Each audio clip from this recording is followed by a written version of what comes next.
pelajaran kali ini?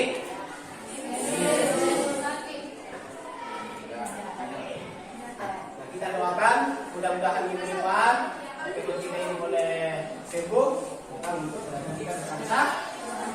Selanjutnya kita sudah belajar tentang nilai-nilai Pancasila dalam kerangka praktik penyelenggaraan negara. Nah, untuk pertemuan kita kali ini kita akan belajar tentang hubungan struktural dan fungsional pemerintahan pusat dan daerah. Nah, untuk itu untuk membangkitkan semangat motivasi kita belajar, saya ajak kita semua untuk bagi-bagi itu. Menyanyikan salah satu lagu wajib nasional yaitu Bangun Pemuda Tumbuh. Kita minta satu lagu Bangun Pemuda Tumbuh. 2, 3.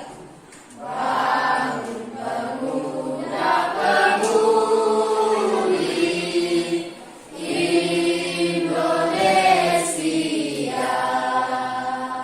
Masa yang akan datang, kewajibanmu menjadi tanggunganmu terhadap nusa. Oke, terima kasih. Setelah kita menyanyikan lagu ini, bagaimana perasaan kita? Nah, tentu Kenapa? Karena di dalam lagu ini ada beberapa makna yang kita bisa ambil dari situ. Salah satunya adalah tangan bajumu sisihkan mereka. Maknanya adalah kita sebagai pemuda-pemudi Indonesia adalah penerus dari bangsa ini. Nah, untuk itu makanya kita ditekankan harus belajar dengan diri. Untuk pertemuan kali ini kita akan membahas tentang hubungan struktural dan fungsional pemerintahan pusat dan daerah. Tetapi sebelum saya masuk dalam materi, saya ingin menyampaikan dulu apa manfaat yang akan kita ambil setelah kita belajar tentang hubungan struktural dan fungsional pemerintahan pusat dan daerah. Setelah kita belajar, kita dapat mengetahui ternyata hubungannya itu adalah seperti ini.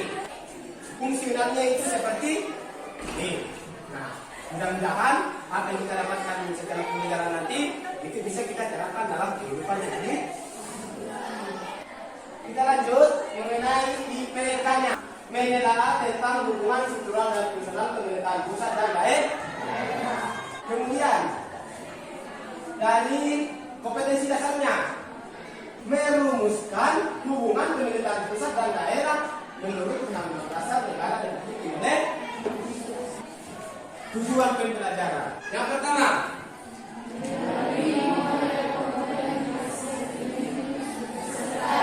dapat menghargai rumusan tentang hubungan struktural dan yang kedua, melalui model ini dapat menelaah tentang hubungan struktural dan fungsional pemerintahan pusat dan daerah. dan kita lanjut. Apa itu hubungan struktural? Undang-Undang Nomor 32 Tahun 2004. Secara struktural, Presiden merupakan pemegang kekuasaan tertinggi. Kemudian kepala daerah, provinsi atau kabupaten kota merupakan penyelenggara pemerintahan di wilayah daerah masing-masing sesuai dengan prinsip otonomi. Jadi pemegang kekuasaan tertinggi itu ada di tangan presiden. Sekarang yang kita mau cari tahu adalah fungsi. Kita baca sama-sama. Hubungan fungsional menyangkut Atas pembagian tugas dan kewenangan yang harus dijalankan oleh pemerintahan pusat dan daerah dalam rangka penyelenggaraan pemerintahan yang baik. berbicara tentang fungsionalnya itu berbicara dengan pembagian tugas. Apa tugasnya pemerintah pusat? Apa tugasnya pemerintah daerah? Bagaimana hubungannya? Kemudian kita lanjut. Penyelenggaraan pemerintahan Indonesia ada 3, yaitu sentral. Apa itu sentralisasi? Oke, silakan.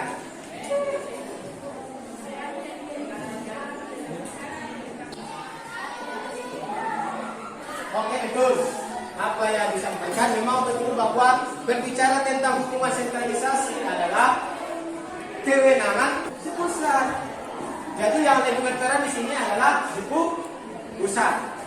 Kemudian dari sentralisasi, mungkin ada yang bisa, silakan berdiri.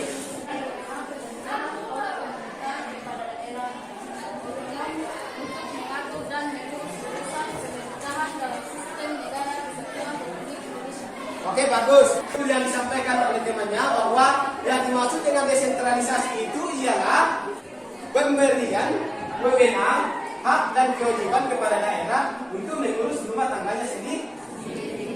Bisa pahami? Sampai di sini ada yang mau ditanyakan? Sudah paham? Oke, bagus. Sekarang kita lanjut. Ada 3 hubungan pemerintahan pusat dan daerah dalam berbagai bidang. Yang pertama, bidang keuangan. Kemudian yang kedua, bidang kelembagaan. Kemudian yang ketiga, bidang pengawasan. Kita bahas yang dari bidang keuangan dulu. Nah, dalam pelaksanaan otonomi daerah, pemerintah daerah harus mempunyai sumber keuangan yang memadai untuk membiayai otonomi daerah. Kemudian dari bidang kelembagaan, yang pertama, adanya urusan pemerintahan yang menjadi kewenangan daerah adalah untuk mensejahterakan masyarakat. Apa itu urusan wajib? Tujuan utama dilindungi di daerah adalah untuk mensejahterakan masyarakat. Kita lanjut yang terakhir, bidang pengawasan. Yang pertama, pengawasan terhadap rancangan peraturan daerah. Apakah peraturan yang dibuat oleh daerah itu sudah sesuai dengan tidak? Apakah peraturan yang dibuat oleh daerah itu tidak bertentangan dengan peraturan yang lebih tinggi? Semua sudah paham? Jadi syukur kita semua sudah paham. Sekarang kita lanjut ke pembagian kelompok. Di dalam kelompoknya nanti akan ada LKPD yang akan saya bagikan. Sadarilah masa berganti tantangan. Oke, jadi kalau diperhatikan dulu, di dalam LKPD ini ada wacana yang akan kita baca, ada soal yang akan kita kerjakan nanti setelah menyimak dari wacana yang ada di depan. Kemudian untuk langkah-langkah mengerjakannya sudah ada di dalam. Kita belajar Pancasila, kita bernafas dalam sila-silanya. Kita belajar Pancasila, ayo kita jaga untuk Indonesia. Bersatu dalam perbedaan, berpegang tangan dan berlari. Singkirkan egomu, oh kawan, demi negeri ini. Jadilah generasi emas, cerdas berkarakter itu kita. Berjuang dan harus berani, kita terus torehkan prestasi. Kita belajar Pancasila, kita bernafas dalam sila-silanya. Kita belajar Pancasila, ayo kita jaga untuk Indonesia. Kita belajar Pancasila, kita bernafas dalam sila-silanya. Kita belajar Pancasila, ayo kita jaga untuk Indonesia. Buat, sudah selesai? Oke, silakan maju ke depan. Presentasikan hasil diskusinya. Dan berdiri-berdiri saja supaya semangat.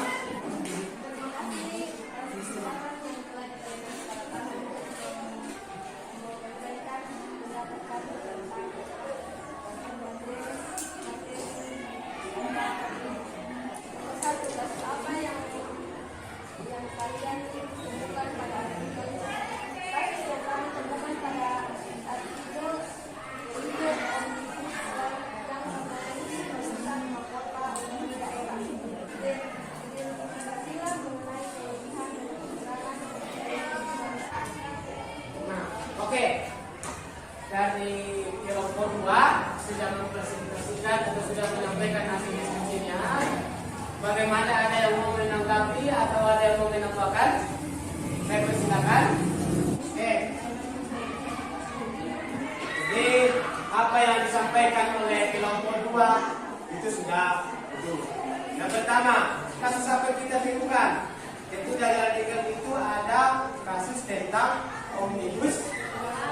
Kemudian yang kedua, satu jagat itu sama dengan omnibus. Mengapa itu merupakan siklus otonomi daerah? Jadi jawaban dari kelompok 2 bahwa karena daerah dibuka sebesar bebannya tentang ekonomi. Kita beri aplaus yang meriah. Jadi kita menjelaskan ke kelompok 5. Terima kasih atas waktu yang diberikan kepada kami untuk mempresentasikan hasil diskusi kami. Perkenalkan, nama saya Rosari sebagai moderator dan ketua yang bernama Jepon Fernando. Kami akan mempresentasikan hasil diskusi kami. Pertama, atas kebutuhan demokrasian, wewenang dan kepentingan manajemen pemerintah pusat. Bagaimana menurut pendapat kalian penerapan ekonomi di Indonesia? Menurut pendapat kami, penerapan ekonomi di Indonesia sudah bagus karena kehidupan masyarakat sudah mulai didukung aman dan damai. Kelompok 5 sudah menyampaikan hasil diskusinya. Bagaimana dari tanggapan kelompok lain? Apa yang didapatkan oleh kelompok 5 ini sangat luar. Untuk itu kita beri aplaus yang meriah.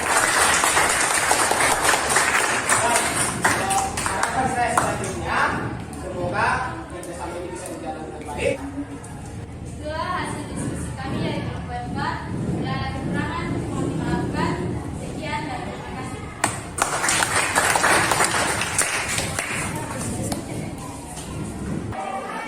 Sekarang apa yang kita dapatkan dari seluruh kegiatan kita pada hari ini? Itu siapa yang bisa menyimpulkan dari pembelajaran kita hari ini? Oke, silakan. Kesimpulan antara kegiatan pada hari ini yaitu pemerintahan daerah dalam penyelenggaraan urusan pemerintahan memiliki hubungan dengan pembentukan yang pelaksanaan urusan tugas dan wewenang pemerintahan diserahkan seluas-luasnya kepada pemerintah daerah. Oke, mantap. Jadi kesimpulan pembelajaran kita hari ini, kita sudah belajar tentang bagaimana sebenarnya antara pemerintahan pusat dan daerah. Mana di dalamnya terjadi yang namanya otonomi daerah. Otonomi daerah adalah hak, kewajiban, dan kewenangan yang diberikan kepada daerah untuk mengurus rumah tangganya sendiri.